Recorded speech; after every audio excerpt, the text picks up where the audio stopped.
Welcome to the Healthcare Executive Podcast, providing you with insightful commentary and developments in the world of healthcare leadership. To learn more, visit ache.org. And without further ado, your host, Chris Caraggio. Okay, folks, thank you so much for joining us for yet another edition of the Healthcare Executive Podcast. And we are very excited to have our guest today. The title of the episode is Healthcare's Digital Front Door. And we have the perfect guest in Mr. Chris Pace. And we're going to welcome him in just a minute. But as always, just let me read a little bit of his bio, and then we'll get going with our conversation. So Chris Pace is the Senior Director of Digital Marketing at Banner Health, the largest hospital system and employer in the state of Arizona. Chris manages strategy for content, service line marketing, and website development, as well as Banner's blog and social media. Now, prior to Banner Health, Chris was with Dignity Health, moving from business analyst to marketing director. He has both his undergraduate degrees and an MBA from Arizona State University. So, without further ado, let me welcome in Chris Pace. Chris, thank you so much for joining us. Thank you. You got it. Okay, so let's just get right to this because, like I said, the title of this episode, you're the perfect guest, all humility aside, right? Come on, healthcare's digital front door. That's I'm the you. guy. I'm the guy. You're knocking on it, Yeah. right? You're answering that I better door. not mess this up. All right, let's start with a bit of your background. That's a perfect way to get this going. So give us kind of a quick summary of how you got to where you are at Banner. Sure. So I started my career in healthcare sort of unwillingly. It was 1999, and I was better at Microsoft Excel than most people. So I was able to figure out how to crunch numbers, and I started as like a facility planner and strategy analyst for a boutique consulting firm. Fast forward to 2011, I was in this job limbo where I had to find a new position, landed at Dignity Health, pretty much doing the same thing, working on the strategy and growth team, helping sort of what I would call Moneyball, the metrics to figure out where we should be placing our investments to drive to growth rather than, build big monolithic buildings that may not serve the needs of everybody. And a couple of years went by, I started working with marketing to get an understanding of the data they were seeing on the growth side and the demand side. Traditional marketing, but there were traditional marketers doing digital because we were shifting into that direction. Because ultimately, marketing and digital marketing are synonymous today. Yes, and this was sort of the bridge to get there. Got it. So what I did was I helped them understand, from search behavior and Facebook targeting and zip code analytics to where to place the bets from a marketing perspective to get the eyeballs, to get the folks into the door.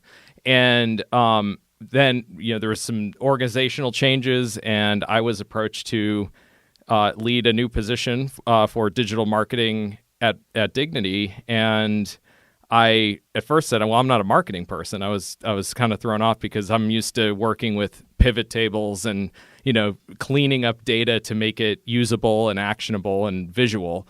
And when I kind of stepped away for a second and, took the craziness hat off and figured out, hey, you know what? The Moneyball approach to strategy works in marketing. And if marketing is going to a data-focused platform like digital, then why not do it? So I took the leap, and that's where I landed. That's where you land. That's Yeah. why. So what does... I guess the title of this episode, we keep mentioning it, but Healthcare's Digital Front Door, what does that mean to you?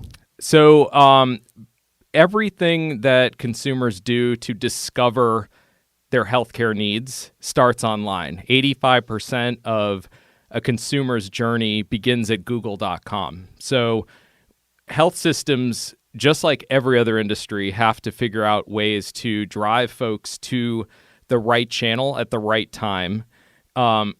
Previously and historically, it's been either you schedule your appointment when you're in person as a follow-up, or you call some phone number to make an appointment.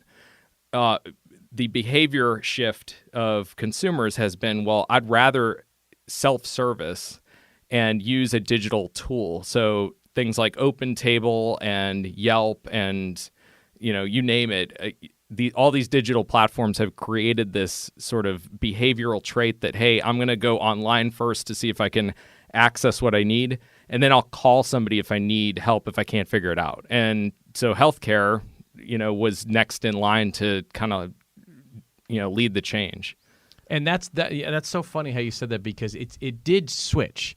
Usually it was the phone call first, but now you just use that phone call. Most people, that's like if I have to, right? Everything else is right there. Phones become an obstacle because, in before smartphones, I mean, the phone was the center of communication in your home. Sure, of course. And now we use phones as an internet appliance first, phone second. Mm-hmm. So it makes sense that we've shifted in this direction. Yeah, you can actually talk on one of these things. Yeah, it's weird. All right. So as you're in your current role at Banner, you've built a digital strategy that has doubled website traffic and increased conversions for primary care and urgent care. How did you do it? If you could how long's this episode? Yeah, just keep going. Okay. Just keep talking. We'll cut you off. Yeah. So, basically we've kind of backed up and said, okay, where are the friction points for consumers when they're trying to access our services? So, a lot of times it's I can't find the doctor I'm looking for because, they're relying on third-party sites or Google, surfacing up whatever results that it has indexed. And, as the sort of authority in owning that inventory, Banner has made the, smart investment in figuring out how to present our inventory so that not only consumers can find it, but Google can find it. And, as I mentioned, if 85% are starting the knock at the door at google.com, you better show up. So that was really thing one, was to try and figure out, okay, where are the people and where are the questions being asked, and drive upstream to that level. Then the second piece of it was, okay, now we have to create a site experience that isn't so much like brochureware. A lot of hospitals and health systems historically have built websites based on promoting the physicians that they have, or providing deep content on very specific specialties, and most of the time consumers aren't even really looking for that, or they're finding it somewhere else. They're going to Department of Health or CDC or Mayo Clinic, or and all these different sort of authorities in that space are solving for the research side of the consumer journey. Where Banner Health needs to come in is we need to provide quick and easy conversion points so that when consumers know where they need to go, we have easy paths to get there. So the big focus of the strategy was, let's reduce the number of clicks it takes to get a consumer to become a patient. Yeah, make it less complicated, Yep, right? Yeah, exactly. How do you track it? How do you measure on the back end? How do you do that? Yeah, so the great thing about digital platforms is it's all measurable, and we leverage Google Analytics. We look at heat mapping solutions to identify how consumers are using our site, whether it's on mobile or desktop. And we also know anecdotally that the bulk of the action happens what's called above the fold. So before you start scrolling, you need to have your primary calls to action there. And that's sort of the boilerplate for any web experience that's been designed since, people started paying attention to this. Mm-hmm. But for whatever reason, it takes healthcare a little bit of time to catch up. So, we've done a lot of acceleration of these efforts to make our web platform more like an Amazon or Apple.com experience instead of, a very bulky, content-heavy site that really doesn't provide conversion points or value. Sure. How did you and your team, how did you guys figure do a lot of research to realize what the expectations were from consumers, to realize, hey, we want them to go online, they don't want to click too much, but how did you find all that out, and how long did that take? Yeah, so it took a long time. There was a period of time prior to the website relaunch where we basically ask consumers what do they want, so whether it was in-person focus groups or online surveys, polls, to sort of help shape how we designed the experience. And then also we have a lot of lessons that we can learn from every other industry that's already done this. And the great thing about building a platform that is not only scalable but easy to pivot is you can fail, but fail fast so that you can adapt to things that change. Because what we thought was true 2-3 years ago has changed because of mobile, and mobile's going to change again because of 5G. So we could probably be more, heavy with multimedia content, whereas, like today, we have to design an experience that loads fast because we don't want to impact our Google SEO value. Sure. So there's a lot of variables that we have to consider in design and execution. And how did you kind of make all this happen and get ahead of the curve, always stay ahead of the curve, and keep everybody, senior leadership-wise, on the same page? So we built a digital front door strategy, and this was really the genius of our chief marketing officer partnering with our chief information officer to make sure that we had technology and marketing in the same room making decisions, pulling in key stakeholders from physician leadership, from our digital business, like our design team, to make sure that all of these things that we build not only are consumer focused and consumer first, but at the same time scalable and serviceable, because we don't want to build an experience that may be great for consumers, but we can't support it on our end. So we have to balance all of that. And then, by including physician leadership, that was really when the tables turned, because we had to build things like online scheduling for physicians. And that's a, that can be a career killer or a career sealer, depending on how you go with the project. And by getting buy-in, one of the most sacred areas of a physician's sort of portfolio of things they're responsible for is their own schedule. And if we dictate, what their schedule is going to look like because it works best for online, that's not going to work. We need to make sure that we partner with them to align the schedule that they've already approved and build it so that it works, whether it's a phone-in or click-in experience, so that we're not disrupting their day-to-day. Mm-hmm.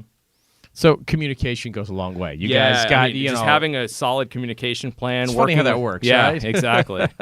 Okay, so Banner recently changed their mission to really some forward-thinking type mission, and it's this: making healthcare easier so life can be better.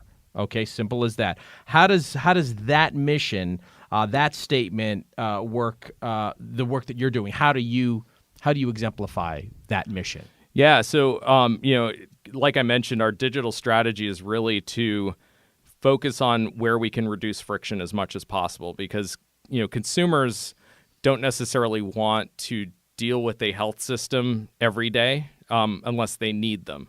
And if we're going to make a very difficult pathway into getting care, they're going to find another option that may be easier. Sure. So, by thinking, in terms of the consumer first and making sure that the experience, whether it's online or in person, is as easy as possible, then we know that we can build loyalty and retain those consumers long term. All right. Great stuff so far. I'm looking forward to this answer, because we always ask our guests about their journey through ACHE. You're pursuing your fellow credential? Yes. Okay, Yes. Tell us about that, and why is that so important?